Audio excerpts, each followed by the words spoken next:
everyone, this is Fit Sri Lanka and welcome to the show Fit Talk with you. Today I have a very special person with me. Well, did you know that Sri Lanka has their own bat manufacturer? Yes, we do have one, and that is Staunch. Staunch is Sri Lanka's first and only international standard bat manufacturer. And the owner of it is a 24-year-old individual named Sahan Dikmadugodage. The Sahan is someone who came down from Australia, left his life in Australia, came down to Sri Lanka to become an entrepreneur and start up this business, that is Staunch. Well, today I have Sahan with me. Let's talk with him to find out who he is and how he feels like being the first and only international standard English Willow bat manufacturer of the country. So welcome to the show, Sahan. Thanks for having me. Okay, so first of all, tell us, who is Sahan? Well, my name is Sahan Dikmadugodage. I'm 24 years old. I was born and raised in Australia, in Melbourne. So I went to school in Australia, went to university in Australia. So yeah, that's pretty much who I am. I have Sri Lankan parents. They migrated to Australia in 1990, and I was born in 1995. All right. Then, what made you interested in making bats? What is this? So growing up, I was a cricket fanatic. I loved playing cricket. Since I was 7 years old, cricket was my passion. So making cricket bats in a way that wasn't my first choice. I wanted to become a cricketer. But eventually I realized at a young age I was not that up to that level. So to become a cricket bat maker, so I decided to come here in 2017 as a holiday, and then I noticed cricket bats were expensive in Sri Lanka. So I went back in 2018, 2017, throughout 2017, I learned how to make cricket bats, this and that, and then in 2018 I made the move to Sri Lanka. Alright, so Sahan, how did you learn the art of bat making? Can you explain that to us? So yeah, I was pretty much watching it from YouTube, most starting off. I went to there's a few bat makers in Australia, so I went and visited them. So I learned from them. I learned different parts of skills, so I took parts of their crafts and then put them into my own way of making cricket bats. Okay. Sahan, I guess you're someone who gave up on your college education. Yes. You sold your car and then you left your Australian job and then came to Sri Lanka. What made you do that? First of all, when I came to Sri Lanka in 2017, like I said, in that holiday I saw people in poverty. There wasn't many jobs. Cricket bats were expensive. I just felt like it was my chance to do something to this country. You know, I was very lucky that I can speak the language. Yes, I had a degree. I only had a year to go before until I finished my degree, but I just felt like this is something I wanted to do. It's just more than that, create jobs, help Sri Lanka as an economy. That was my main reasons. Also, the passion I had was cricket bats, so I loved what I was doing. I guess you dropped out from one of the best universities of the world, that is Monash, Australia. Yes. So, do you have any regrets in doing something like that? No, not at all. This is my passion, cricket's my passion. I believe if you love what you do, then you don't feel like you're working at all. So you were okay to give up on your education, your lifestyle, and everything? If I had another chance, I would do it all over again. No regrets. Alright, so then you came to Sri Lanka, and after coming here, any unfortunate incidents that you had to face? I had many unfortunate events. First was my supplier. I used to import them from Pakistan. He did a run on me, so I was meant to buy 30 or 40 clefs from him. He only sent me like 7 clefs. So I lost about 7 lakhs, 8 lakhs. Initially you were into Kashmir Willow, is it? Kashmir, and I was bringing English from Pakistan. Okay. So he did a run on me, so I lost 7 lakhs. The taxes I paid in Sri Lanka was really high. It's really high. Like for the machines I brought in, the Sri Lankan customs didn't know if these machines existed in Sri Lanka, so they upped the prices, the tax for me. So there was a few bits and pieces of surprises there. Those were my main struggles. Sri Lanka wasn't keen on buying Kashmir Willow bats. That was another issue. So there's stuff like that. By the end of the day, that's business, right? Sri Lanka is different to Australia. The Australian way of life, the Sri Lankan way of life is completely different. So yeah. So right now, what's the wood that you use to manufacture your bats, and how would you compare that with the imported bats? So right now I'm using Australian English Willow. So they're the English Willow trees grown in Australia, my home country. I import them from Australia. The Australian English Willow is much more stronger. They're a bit heavier, but I have built a dehumidifier so I can control the climate. So that's the English Willow, Australian English Willow. They're no different from the international standard English Willow that's been brought over from the UK. So I'm giving the Sri Lankan public international standard bats. The willow is just as strong. Yes, exactly. In terms of imported ones, when you go to the other stores, there might be some fake willows here and there, but mine's authentic. You come to the factory, you can see the willow. I can show you where it's been imported from. Mine's good as it gets. You can't get any better than my stuff. So Sahan, what's your main target market in Sri Lanka, and have you also targeted the international market as well? Oh yes, so my main target is the domestic and school cricketers, especially the domestic cricketers, because I know in Sri Lankan cricket they don't pay as much for domestic cricketers, so they have to find other jobs. In Australia there's nothing like that, which is unfortunate really. Like there's brilliant talent growing around in Sri Lanka. I've seen them firsthand, but unfortunately the price of the bats are too expensive, you know. I remember Kumar Sankara once said that after a first class season they don't have enough money to buy a proper cricket bat, you know. So that's why my bats are cheaper, because I import it, I manufacture it. It's much more cheaper. That's my target market, to make it affordable for any Sri Lankan cricketer, and especially for the women's cricketers that's coming up. Sri Lankan women cricketers, I think it's a rare gem. We have so much talented cricketers. It's just unfortunate they can't afford the bats either. My plan is to sponsor the women players once I get the final ICC approval, the final stamp paperwork done. I'm planning to sponsor the women's players, help out the women domestic structure, give affordable bats, work with the players. That's my main goal, to help the women cricket grow in Sri Lanka. Alright, Sahan, I think when you first came down to Sri Lanka, Yes. there were some unfortunate incidents, and then you had to fly back to Australia. Yes. You gave up on your dreams and you were in Australia, but then what made you reconsider it and come back to Sri Lanka and start this once again? To be honest, I wouldn't say I gave up on my dreams. So in 2018, when I was here initially trying out the Kashmir bats, trying to get the bats up and running, the business pretty much ran out of money. It wasn't self-sustainable. So that was from throughout January 2018 to December 2018. So I was pretty much out of cash. I flew back home. I actually didn't have enough money to go back home. My brother's the one that bought the ticket for me. So I flew back to Australia. The first month I took a break, just forgot about the cricket bat stuff, just enjoyed myself. And then I met up, I started working here and there, trying to find, I didn't know what I was doing. I was trying my other hand, other businesses, like a career business I was trying to do. I met Suraj Randiv there. Suraj Randiv was really helpful. He said, look, it's a good ex-curator, yes. He was actually inspiration growing up. I didn't know how tall he was. When I met him, he was pretty taller than me. But yeah, when I was a kid, I was actually trying to replicate his bowling actions and everything. And then I met him, and then he was such a nice fellow, and I thought, just go one more chance. So that's when I said, all right, let's do this again. So then I went around looking for investors in Australia, because initially in 2018, I went looking for investors in Sri Lanka, but the problem was they didn't believe in me. They said I was too few of the investors. They said I was a bit too young. I didn't know how the business works. They said I dropped out of university, so I don't know how, like I wasn't there. But in Australia, that's different. Like in Australia, you're applauded for doing stuff like that, out of the norm. But in Sri Lanka, it's very the sheep-like system, you know. But yeah, in Australia, I met up with a friend that I went to university with. He ended up finishing his degree, but he was happy to come on board. He trusted me.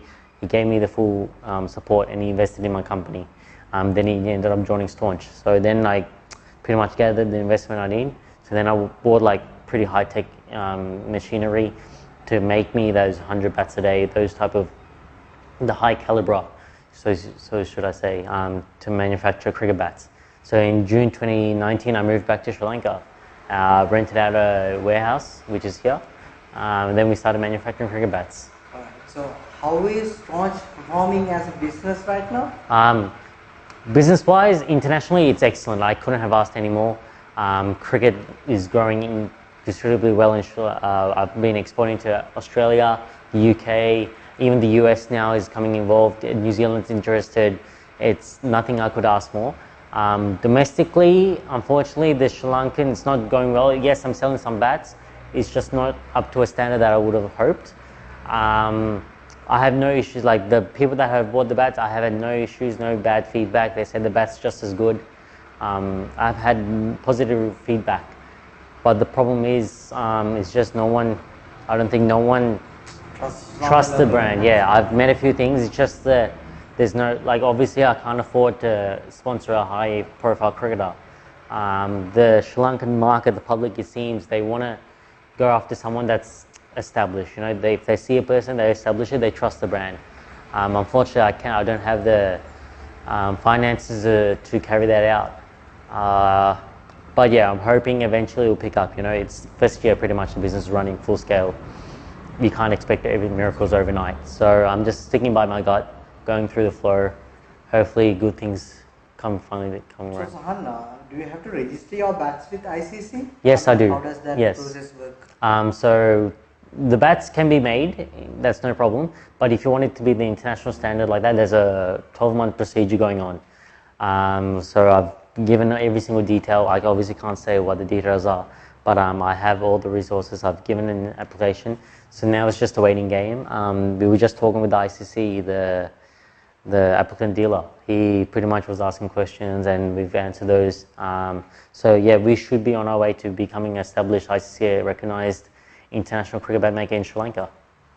Alright, so you came down from Australia, Yes. you're an Australian citizen. Yes. And coming down here, and how hard was it to get your citizenship back? Talk to us about that. That's another story altogether. So apparently I'm an Australian citizen. My mum still holds the Sri Lankan citizenship. So technically I have a right to be a dual citizen of this country. The application, I was told, was only 6 months. It should only take 6 months maximum. So I applied this in January or February 2017. So in that time, I should have received it by August, latest October.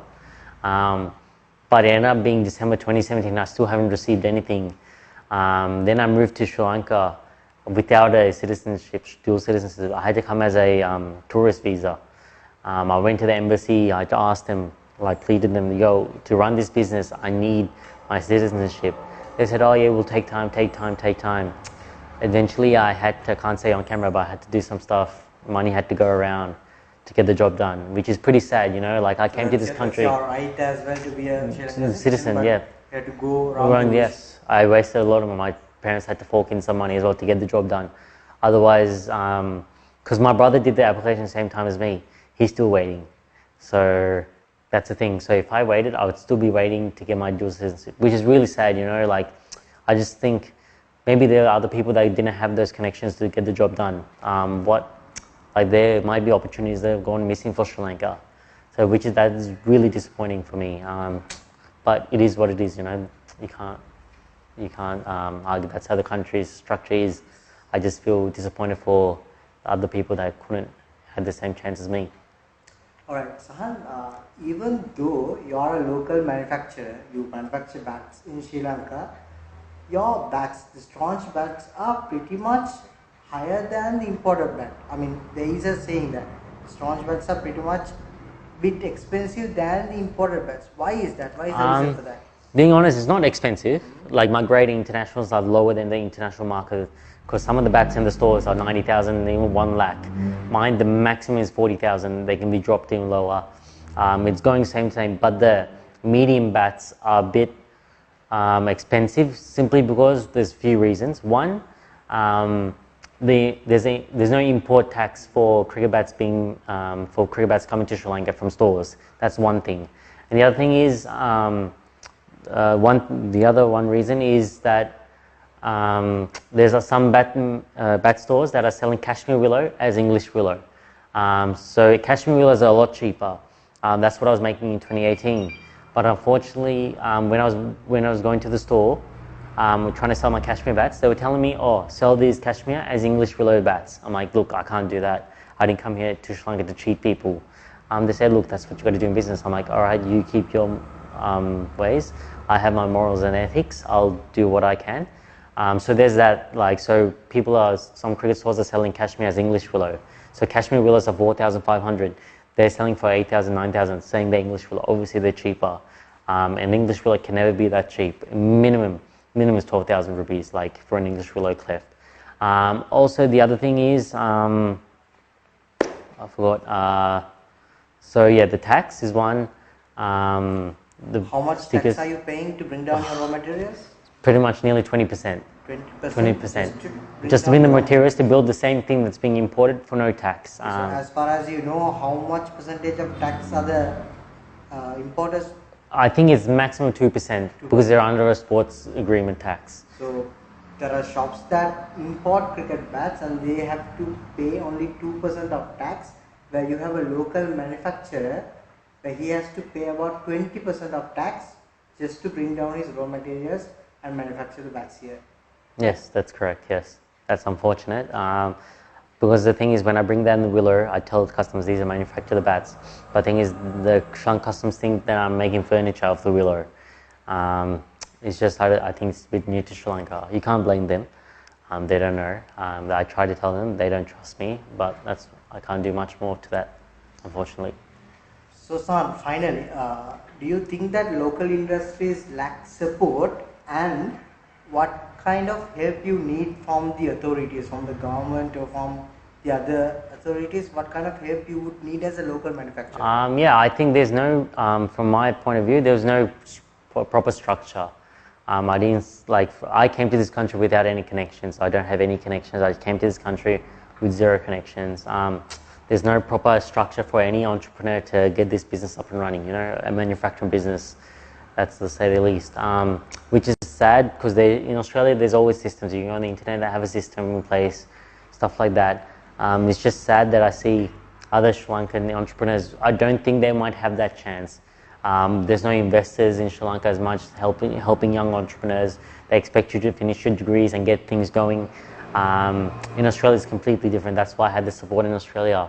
I'm very lucky I had that support in Australia to come to Sri Lanka. So yeah, the authorities, I don't think Sri Lankan people would have that chance like I did.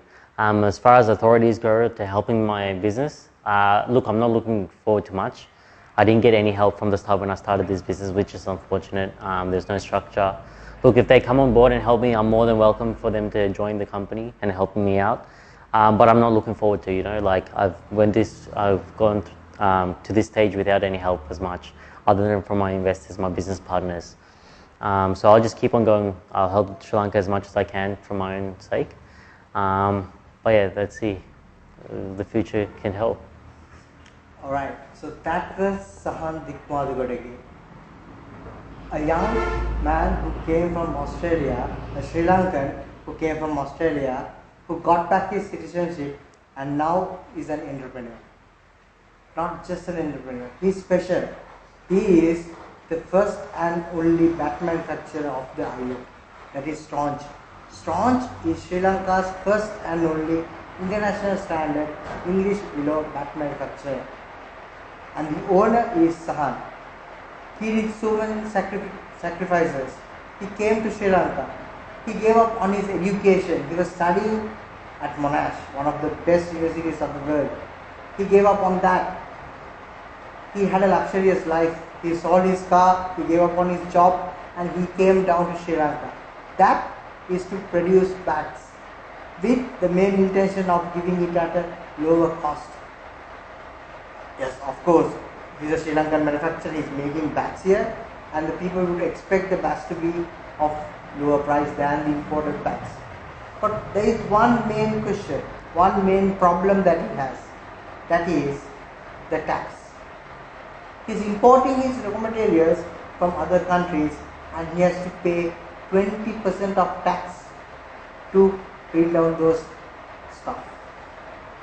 Whereas the person who is importing bats will only have to pay about 2% of tax. So this 20% tax is his main issue. That has made his bats a bit expensive. It's time that we all come together and try to help a local manufacturer to establish and rise. Because after all, Staunch is the pride of the nation. Staunch is Sri Lanka's first and only bat manufacturer, international standard English Willow bat manufacturer of the country. And we will wish Sahan, this guy who took a lot of risks and came down to Sri Lanka, good luck. Thanks, mate. Thank you for having me. Thanks, mate.